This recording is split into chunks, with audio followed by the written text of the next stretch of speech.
Hello mga ka-viewers, welcome back ulit sa aking YouTube channel, Kois Repair and Tutorial. So mga ka-viewers, magandang araw po sa inyo. So mayroon akong i-repair ngayon mga ka-viewers. Ito po ay isang electric fan na floor fan or plug type na floor fan. So yan. So problema pala dito mga ka-viewers, sabi ng may-ari ay gumagana nung una, kalaunan namamatay. At yan, umiinit na lang siya at hindi na umiikot itong kanyang pinaka-LEC. So yan mga ka-viewers. So gawin pala natin ito mga ka-viewers ay ano natin siya. Una natin gawin dito, ito-check up muna natin kung anong problema niya, bakit siya hindi umiikot. Yan. Nga pala mga ka-viewers, i-share ko pala sa inyo ang ano nito sa customer ko kanina. So bali ano pa kami kaya ng mga viewers ay nag-usap pa kami ng may-ari nito kasi ang sabi kasi ng may-ari sa akin, ano daw, pwede ko ba daw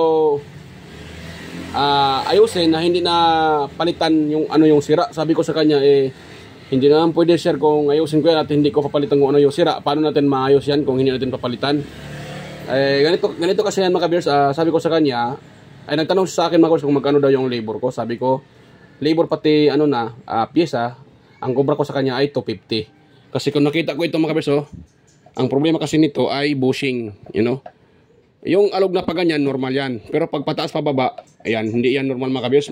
Ibig sabihin yan, maluwang na yung kanyang malaki na yung butas ng bushing, kaya pag mayroon siyang kalog, yan, kinakalog mo pataas pa baba, makakalog mo siya. So ganito ang sabi ng customer sa akin, hindi ko na daw papalitan ang bushing, lagyan ko na lang daw ng langis. Babayaran niya ako ng 150, sa halagang 150. Sabi ko, hindi naman pwede sir. Kung hindi ko papalitan yan, paano kung siyempre, kaya nga pinapayos nito sa akin kasi sira. So sabi ko sa kanya, paano kung mamaya hapon, babalik kayo sa mamayang gabi kasi nag-stop siya. Yan. At nag-overheat, siyempre back job yan, sabi ko. Sabi ko kung ipa-repair nyo yan, papalitan natin ng pyesa kung ano yung nasira. Hindi natin i-repair. Ang gusto kasi ng customer may-ari nito ay i-open ko lang daw, lilinisan, tapos bubuhusan ng langis sa ilalim. Sabi ko, kahit ilang litro pang ibubuhos natin ng langis dyan, ay hindi yan titino. Mag-overheat yan kasi ay hindi na maka-circulate ng maayos itong kanyang shafting kasi maluwag yung sa unahan. So may problema yung bushing. Dapat kasi yung bushing pantay sila ng kung anong sukat ng isa, ganun din yung isa.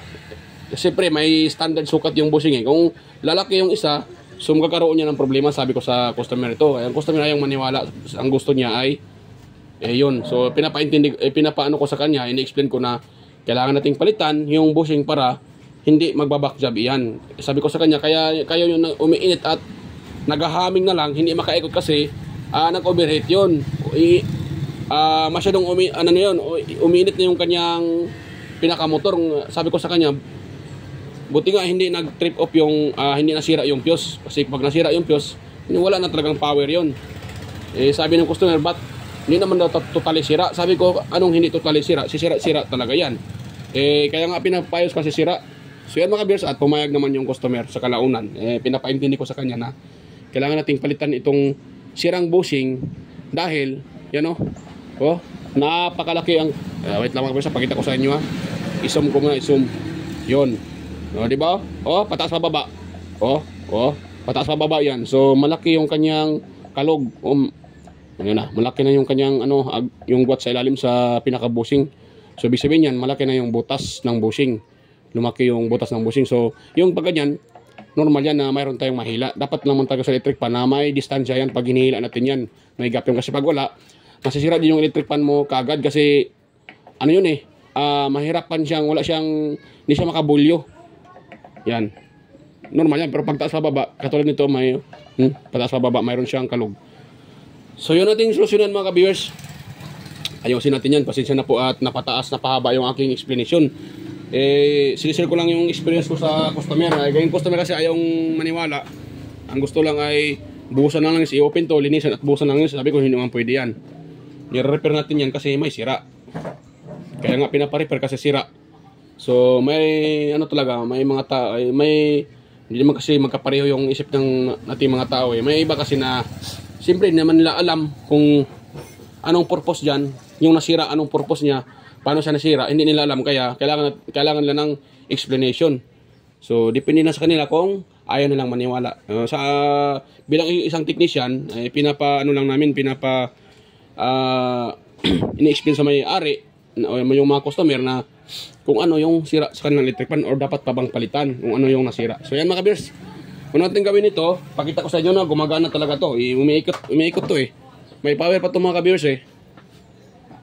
Yan. Ano, nakita nyo? Salpak ko ha, ano ko. O diba?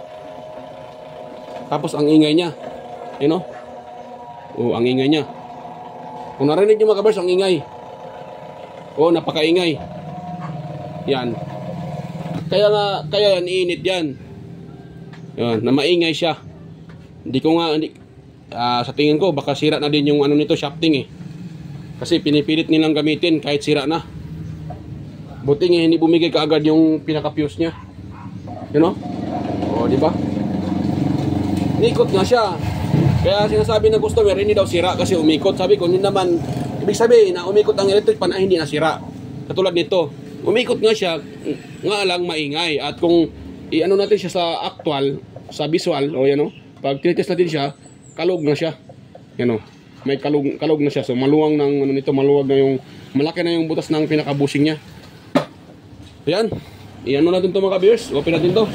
So nga pala mga ka-bears, bago pa natin to tuluyang ipagpatuloy yung ating bago ko pa ito ipagpatuloy. So sa mga bago lang pala dyan sa aking channel at kayo po ay napadaan lang, so huwag niyo pong kalimutang i-like yung aking mga video at paki-ano lang din sa taas at paki-share sa iba at yan, pakipindot na yung bell button sa taas. Yan, pakilagay sa all para updated kayo palagi sa mga video tuwing ako yung nag-upload ng mga video na tulad nito mga viewers. Ayan, at higit sa lahat, huwag niyong kalimutang i-subscribe yung aking channel. Yan mga viewers, start po tayo. At ito pala din mga viewers, may ano din to po, biyak na rin tong dito, pinakalak dito. Yan, itong lock, yung lock dito, yung plastic, pinakalak niya. So biyak na. Ang ginawa ng may-ari nito, tinalian na lang nila ng liston. So mayroon pa kung gawin dito mga viewers na hindi na kailangang ilagay dito yun. So ang gawin ko dyan para mas matibay itong tatlong screw na yan. Dapat ganito kalaki ang yung screw ang gagamitin nito. So mamaya ko na ituro sa inyo yan. Dito muna tayo sa amin nasira nitong electric pan na to. At yung may-ari nito ay nagbayad na. So binayaran ako ng 220 mga ka-viewers ang singil ko. Kasi bushing ang problema. Pag bushing kasi ang problema, sa motor kasi ang niyan, kailangan mo talagang i-backlasin yung pinaka-motor. Kaya sinisingil ko siya ng 220. Yung ibang mga ka-viewers, sinisingil ko 250. Pinakat mataas na singil ko pag marami nang sira yung electric pan. Ito dapat kasi 220 to kasi 250 kasi motor nga eh. So nagano naman ang discount yung customer, pwede ba 220? So sabi ko okay na 220. Yan.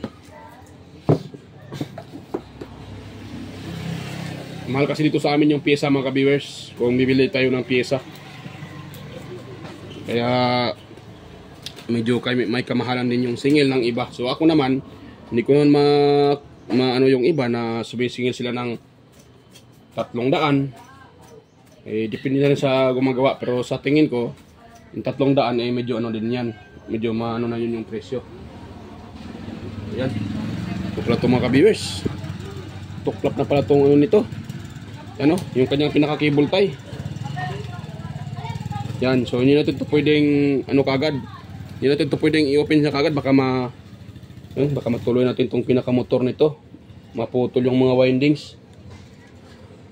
So dahil buo pa naman ang fuse nito, buo pa yung pinaka-thermal fuse, so wala tayong gagalawin dyan sa motor. Ano lang natin yan, tawag dyan, lagyan mo natin ng cable tie mga ka-viewers. Yan, kuha muna ako ng cable tie at i-open muna natin yan. Ito medyo ano to mga ka-viewers, medyo matigas-tigas din tong ano nito. Medyo matigas din tong i-open. Pag ganitong klaseng screw, yung ginagamit sa kanyang ano, motor. So medyo matigas. Pero okay lang naman.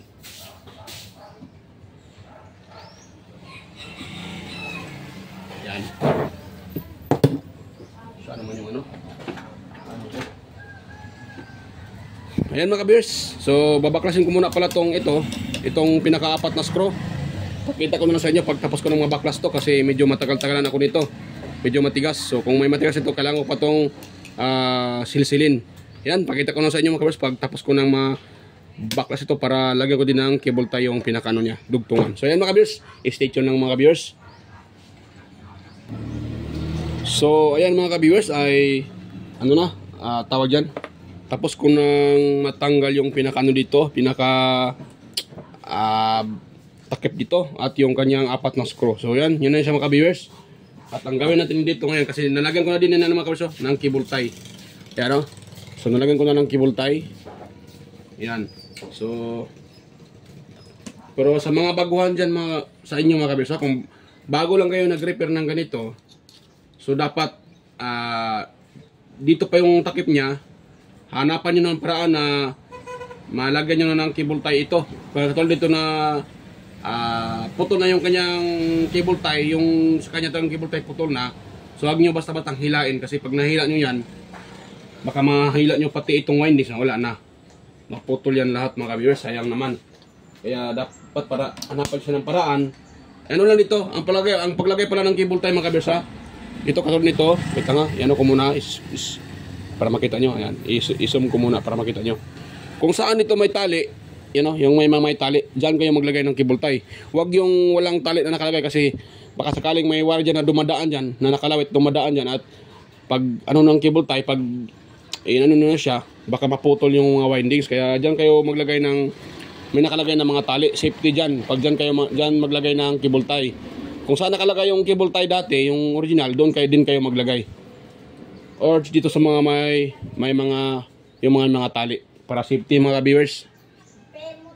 Kasi pag yan po ay ano ninyo, nadaanan ng cable tie at naputol yan, nako. Mahirapan kayong i-repair yan mga ka-viewers. Yan. So sa inspection ko sa kanya mga ka-viewers ay buo pa yung kanyang tawag dyan, yung kanyang pinaka busing sa likuran. Kasi kung makita natin dito sa unahan, ito mga ka-viewers, tanggalin ko muna itong isang ano yan, at lihain ko muna pala dahil mahirapan tayong ano dyan,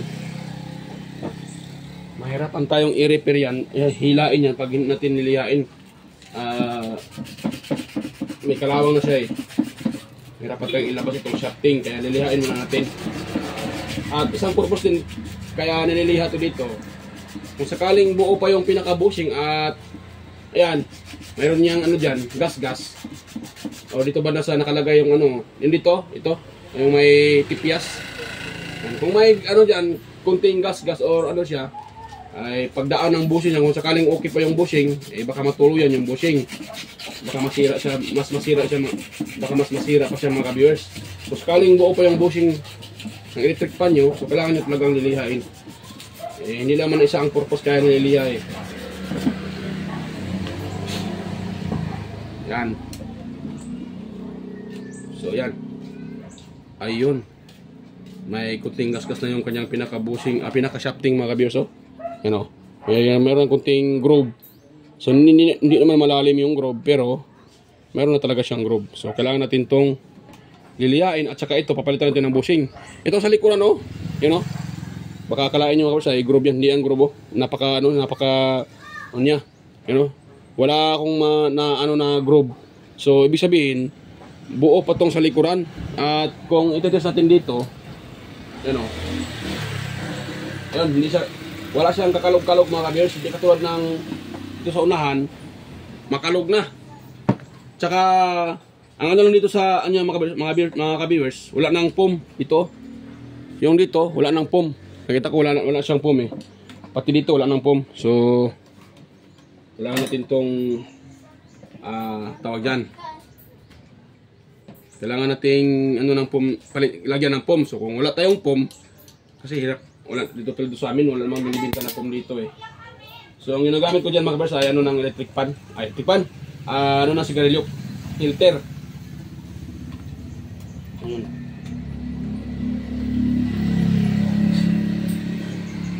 Dahil ito. Hirap siyang ano eh. Hirap siyang tanggalin mga ka-viewers. Eh, dapat din itong tanggalin eh. Eh, yan. Tanggal lang pala. Akala ko ay matigas pa.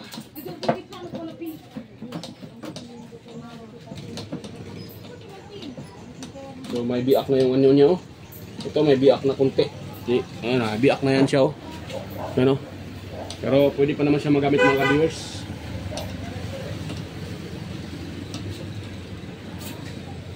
Tingin ko nahulog tong electric pa na to eh. Kaya nabiak yan eh.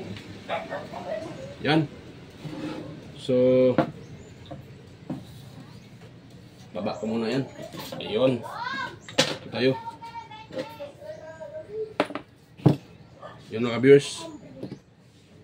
Ito tayo.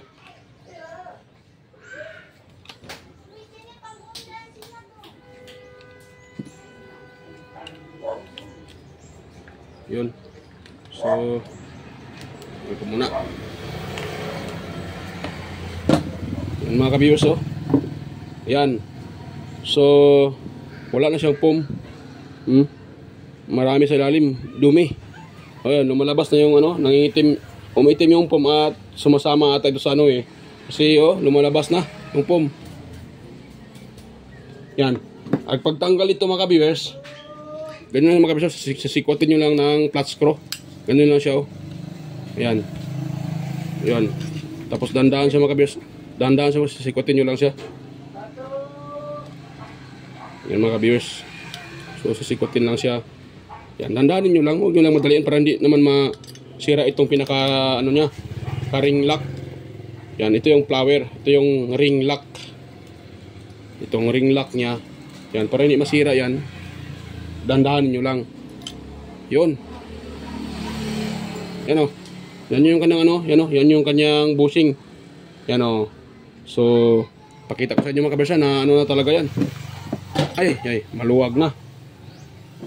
Lumaki na yung kanyang pinakabutas, yan o. O, yan na. Ganun ko na, o, yan o. Di ba? Dapat hindi yan maganon eh.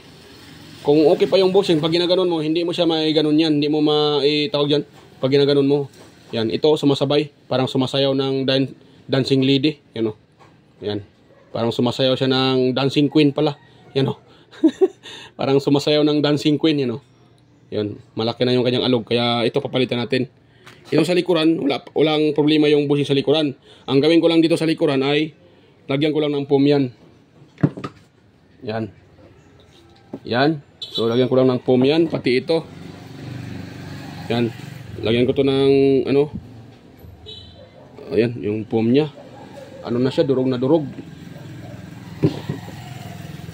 Yan o. So yan. Oh, durog na yung foam sa unahan.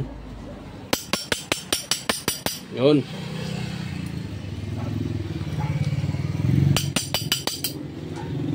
Yun.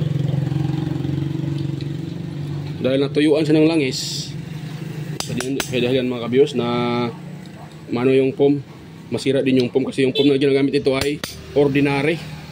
Hindi naman talaga siya yung ano. Dapat kasi yung ginagamit dito ay cotton, yung katulad ng ano, or yung bulak ba yung tawag, bulak, yung bulak, yung mga cotton, pwede yan. Kung wala kayong ano ng sigarilyo, yung cotton, pwede nyo yung cotton eh.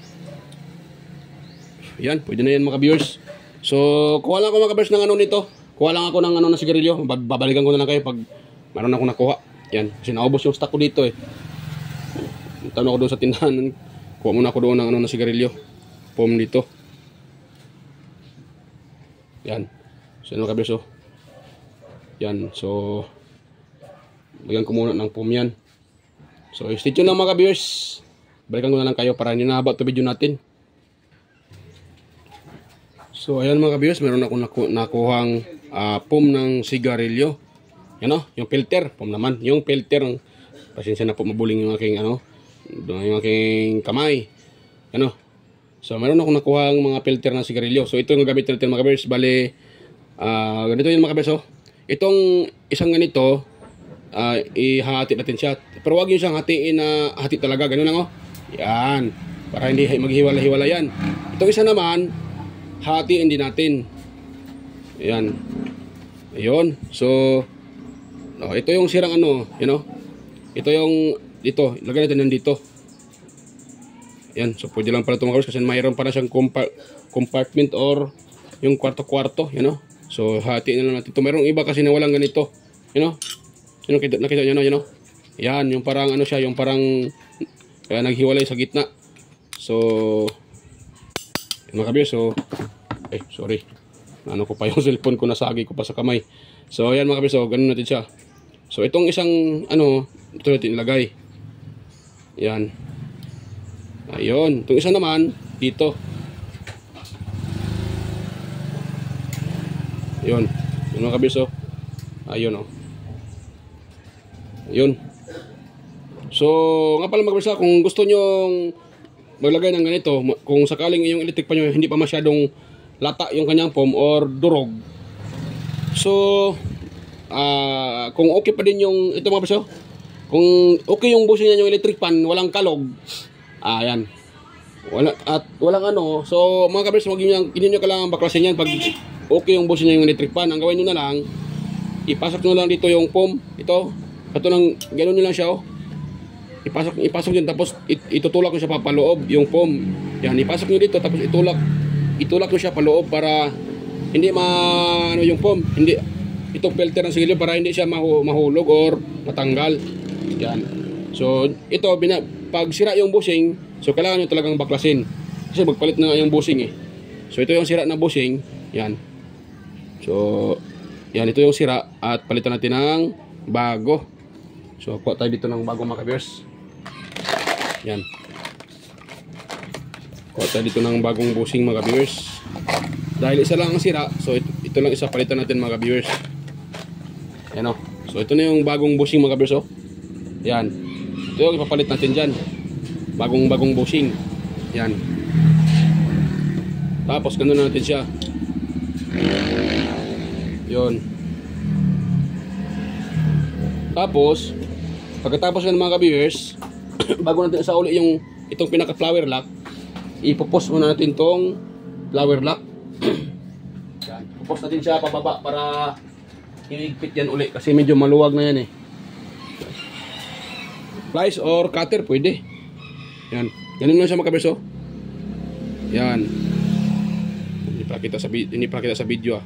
Pasensya po. Yun. So push nyo lang siya. Ganun. Yan. Para bababa yung pinaka-lock niya at higpit dyan sa bushing. Kasi pag hayaan natin na ganun siya, medyo maluwag na yan eh. Hindi na yan masyadong magigrip yan doon sa bushing. Hindi niya masyadong maitulak yung bushing kasi tumataas na siya.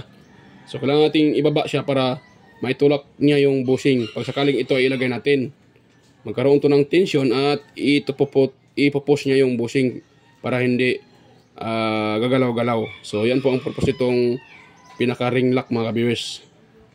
Or ring lock, flower lock pala. Yan.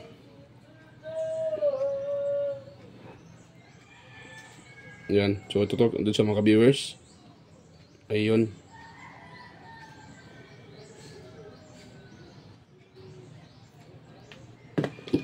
Yun, tapos ito mga ka-viewers, itong pinaka ring lock nya, ano din natin, i-gano natin siya, oh. Ipapos natin pababa, konti lang, huwag lang masyadong anuin. Yan. Yan. Ito parang nadideform siya, so isa-ulit natin sa normal. Yung bumaba, ipataas natin konti para pag ito ilalagay natin, maglalak dito sa ano. Yun. So, try natin itong yan mga ka-viewers. Yan. Tama ba? Yan, tama na. Yun.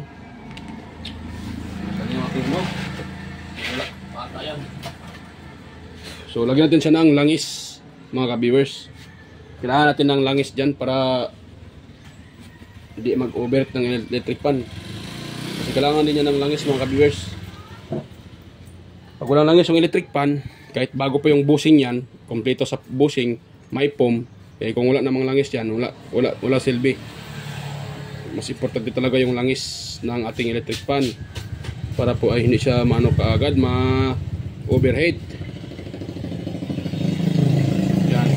Katulad dito ng motor mga kabiyos, pag ang motor nyo ay kulang na ng langis, so ang mangyayari dyan yung motor nyo, umuusok yan, masisira yung karburador, masisira yung kanyang pinaka-ring. So katulad din ng electric fan, pag walang langis, ang sisirain naman dyan yung bushing tsaka shafting. Yan. So yan mga kabis, ang paglagay naman ito, kagaya natin mga kabis, oh. Hindi ata kita to, ah. Hindi makita. Itutulak lang natin to dito. So yan. Yan mga kabis, oh. Nakita nyo yung ring na yan? Ito. Wait lang muna. Plaster ko muna to. Yan. So yan, ganun siya. Tapos yung may itutulak ko lang diyan pababa, ipopos siya pababa para mag-lock itong pinaka-ring. So yan. So hindi ko na muna ipakita tong paglagay nito mga kabers. Meron naman akong upload diyan kung paano ito ilagay at paano tanggalin. So yan, para madali na ito mga kabers, para hindi na haba tong video natin, kasi kung ipakita ko pa sa inyo yung lahat na detail, lahat na katulad kung paano ilagay, haba ng video natin. Meron naman akong upload na kung paano maglagay ng bushing. Yan, puntahan nyo na lang mga kabers para madali. Kasi pag ko yan lahat, so mahaba yung video, abutan tayo ng 1 oras. So yan, stay tuned mga kabers, ilagay ko muna itong pinaka-lock na to. Ay pakita ko lang sa inyo pagtapos ko na malagay yan. So yan. So ayun mga kabers, tapos ko nang malagyan ng tawag dyan, ng ng sigarilyo yung filter, yung ito. Yan o. Yan o. So mayroon na siyang sa lalim, mayroon na siyang filter. Baling siya, parang parang foam, magiging foam niya. So ito namang isa mga kabers, oh. Hindi ko na siya inopen ito sa likuran. Ang ginawa ko na lang mga kabers, kasi hindi naman sira yung kanyang bushing, so hindi ko na siya inopen. Sinisiksik ko na lang diyan yung mga foam ng sigarilyo. Pwede man yan ganyan mga kabers, isiksik niyo lang diyan. Pero dapat yung foam ay hindi tatama dito sa saan nung shafting. Dito? So may bushing, dapat hindi tatama yung foam dyan. Dapat nyo talaga ng maayos, isiksik nyo talaga na siyang maayos sa lalim. Yan, para hindi tatama dyan. So yan mga kabis, meron na rin yung filter ng sigarilyo. Yan. So ang gawin mo ngayon mga kabis, assemble ko na lang yan. At ito namang pinaka-shafting natin, yan o, pinaka-shafting niya. Yan o, nakita nyo, nililiha ko na rin yan.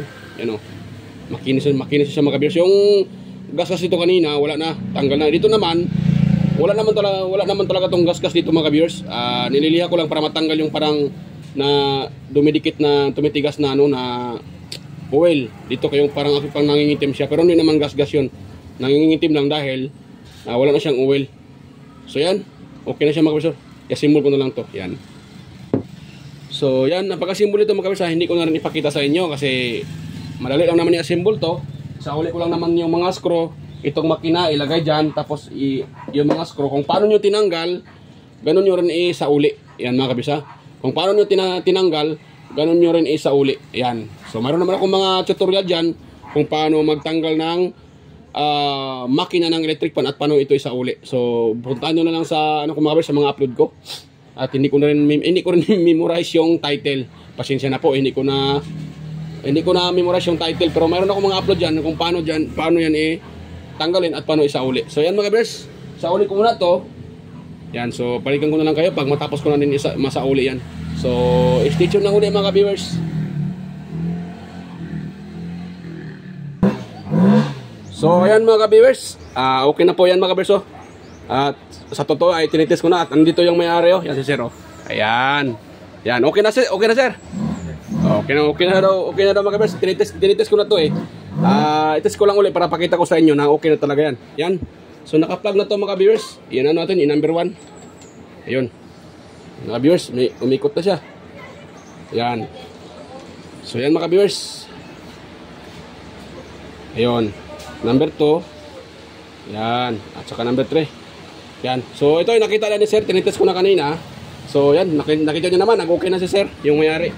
So yan mga kabers, bago ko pa tapos itong aking video, so Kung meron kayo nakuha kunting idea kung paano ito nire-repair, at pasensya po kung hindi ko na naipakita yung paano ko ini-assemble.